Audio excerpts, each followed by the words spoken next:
Let him eat cake, cried Carrie Antoinette as she threw Bozo a bash on his birthday in June 2020.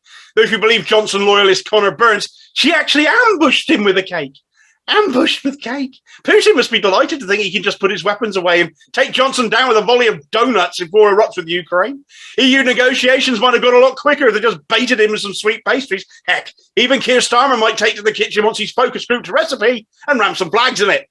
Ambushed by cake.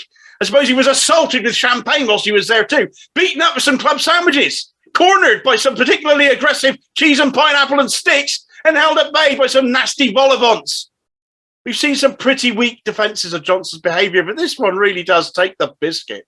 The Sue Gray report will be passed on to Boris Johnson this week, possibly today. There was talk that it would have to be delayed, possibly up to a year, whilst the Met Police finally conducted an investigation, which triggered accusations that the Met actually doing an investigation now was to save Johnson's bacon. However, they've said there was no instruction on their part that the Sue Gray report not be made publicly available, so it does sound like Cressida Dick isn't going to help Johnson delay the inevitable. Of course, the Sue Gray report being handed to Johnson means he could just decide not to make it publicly available, or he could heavily redact it. Despite the pressure on him to release it in full, not least from Sue Gray herself, who has been given to understand her report would not be buried in any way.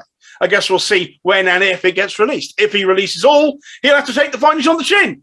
I think it'll be obvious if Gray decided to shield her boss from the worst of it. That would incite accusations of a cover-up. But given the Met's involvement now, finally, I think that is very unlikely. And if Johnson, however, decides to only release a summary of the report or does redact large parts of it, then that definitely will incite accusations of a cover-up. There's no way anyone will accept that. Johnson needs to coin one of his most despised phrases, take it on the chin. But he's a coward. So I guess we'll see. Enjoy your cake. Don't choke on it.